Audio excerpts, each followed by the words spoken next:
How do you bridge the gap between swallowing safely and real-life eating?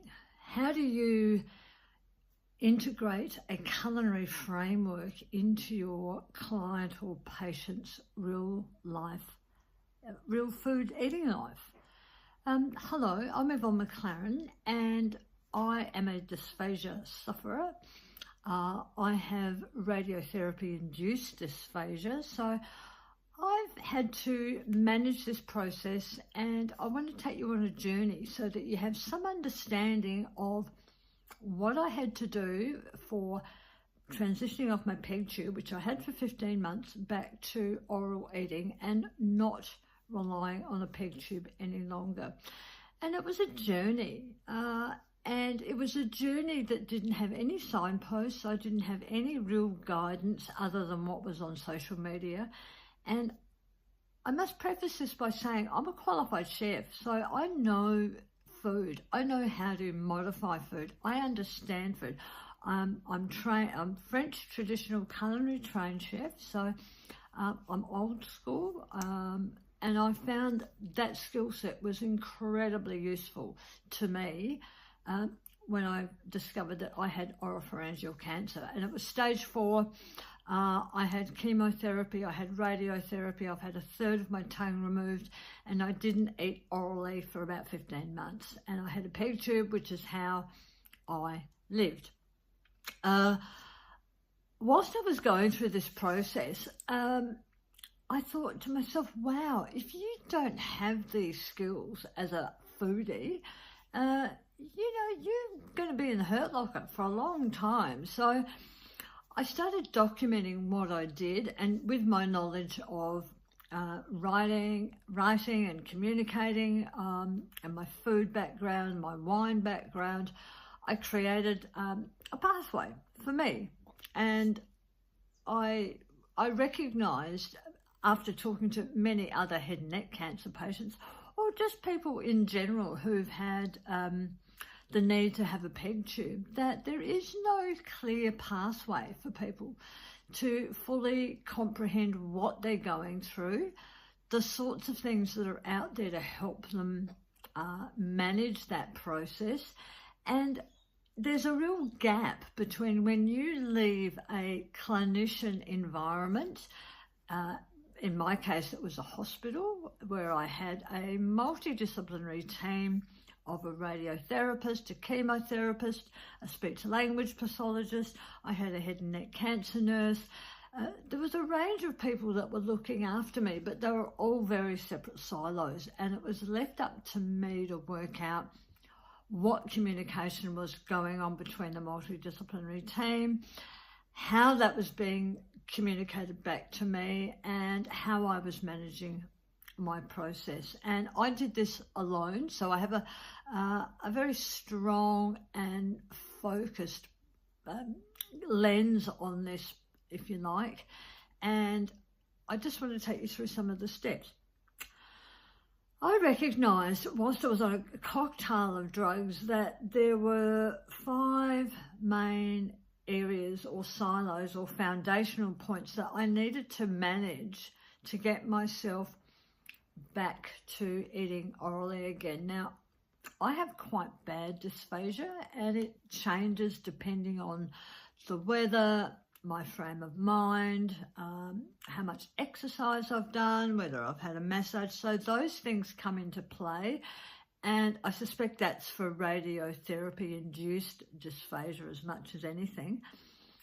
But I had to work out what I had to manage. It was about getting some control back. Everybody was doing everything for me, and I wanted to have control back in terms of how I was eating, what I was eating, what was my future life going to look like with this peg tube, and what could I do to ensure that I was going to, and was in fact living my best food life during the transition period, as well as setting myself up for success at the end of it all. Now, I wasn't very familiar with hospitals. I certainly wasn't very familiar with speech-language pathology or dietetics. I did have a a pretty good base of nutritional knowledge and macro and micro nutrients that I needed.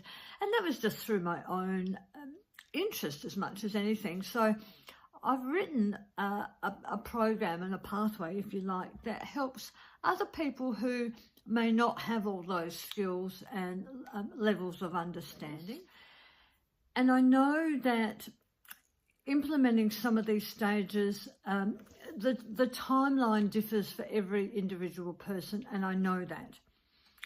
For me, and when I actually talk to people one-on-one and give them some background in terms of what I have learnt as a process of doing this, writing this program and developing this outline, is that I quite often go back to different stages at different stages in my life.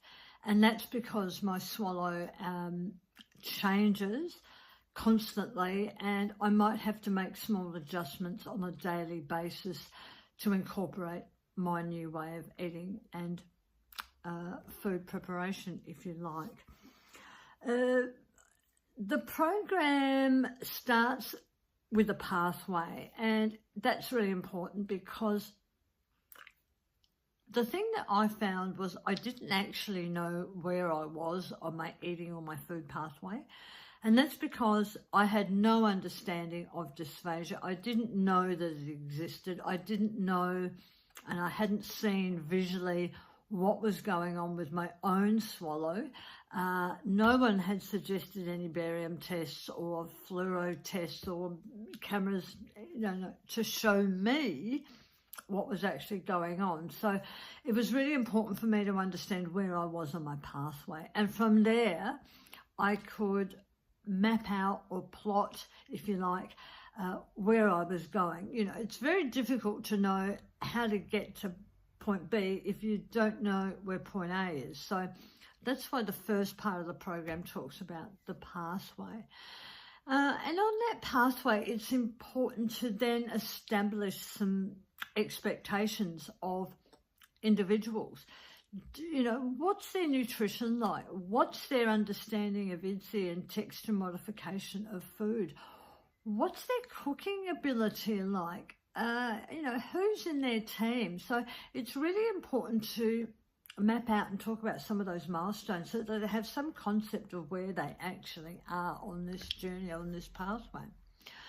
The second part of the program is about their mind, and working out what it is that they actually want to achieve through working with you as a speech language pathologist. And if it's anything like me, you're an unknown entity to them, and you don't know what you don't know, so you don't know what to ask. So this program helps you understand the likely mindset of someone who's going through dysphagia, and offering them some opportunities and some auxiliary skill sets or applications, if you like, for them to undertake to help them on this journey. I discovered that eating and food and dysphagia was very much a mind. I hesitate in using the word game, but it is very much a mindset, and that has to be right once you know where you are on your pathway to have success and to progress. And it's really important from an individual's point of view that you can see the progress, otherwise it becomes very disheartening. So your mind is the second part of it. The third part of it is your food. And this I broke down into not only physical food, but setup of kitchen, setup of utensils that you have or may not have or may now need to modify your food. The must-have stick blenders, you understanding cooking methods, what adds moisture to cooking, what sort of foods can you now eat? Do you understand the IDSI framework? Do you know how to meal plan? How do you go food shopping? How do you manage that process going forward now? And you know, as a trained chef, I actually found that really difficult. I didn't really understand and fully comprehend how difficult it was going to be to transfer off my peg tube back to oral eating. And given that I knew about, well, I know about food, I know how to shop, I know how to cook, I know how to modify food, I found that really challenging. So I think it's really important to be mindful of that and give people skill sets and a heads up, if you like, about what's likely going to be put in their pathway, so they have some ability to be ready for it. The fourth part is your body, and I included this because it was really important for me as someone who was peg tube fed for 15 months to understand what role my body was actually playing in this process. And by that I mean I had really what I call concrete neck. I wasn't able to move my neck. I wasn't able to open my mouth. I didn't know what trismus was. No one had talked to me about trismus. I didn't know how to manage that process. And if you've got bad trismus, as I had, you'll know that you cannot put a spoon full of food in your mouth because you simply can't open your mouth. So again, making people aware of what might happen to them in this bigger game plan of actually making food progress, I found very helpful. So trismus is another, and that's part of the exercise and doing yoga and neck stretches and shoulder stretches. And the other part of that is understanding mouth care and how important it is to maintain, you know, top level gum teeth health, water rinses, how that's going to change for you, particularly after radiation. I found the process of teeth flossing, cleaning, it all changes because your teeth either are removed or move, and that of course has a knock-on effect for whether or not you're going to be able to eat. So I talk about your body, and they're the sort of areas that I think are important in that stage. The final part of the program is your future, and I included this because it's really important to talk about, you know, the failures, and of which there'll be many, and having that strong mind and that strong body, and then, you know, coming back, circling back again and going, all right, well, let's try this again, because we discovered that what might work today isn't going to work next week and may not work next month, but then in 3 months' time you'll find that you can eat that food, and it's dependent on so many different things, you know, temperature, environment, how tired you are, and for me it's whether I've exercised or whether I've had a neck massage that particular day or week. So that's the future. And framing where you're likely to be, and all these things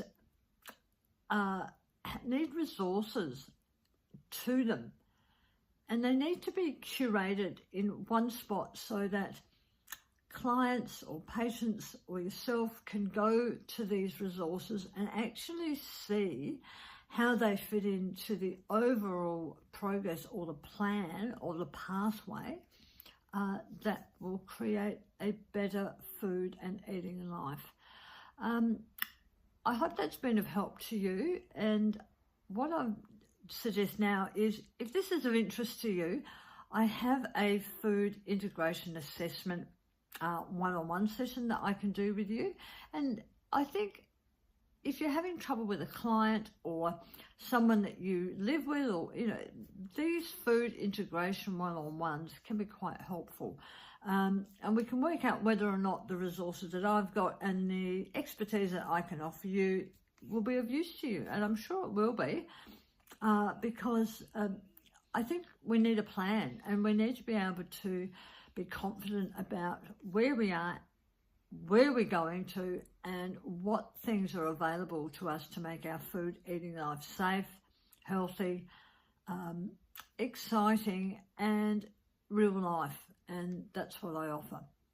So I hope that's been of use to you. And I'll leave some details below here in the channel that you can reach out to me if that's something that you'd like to pursue.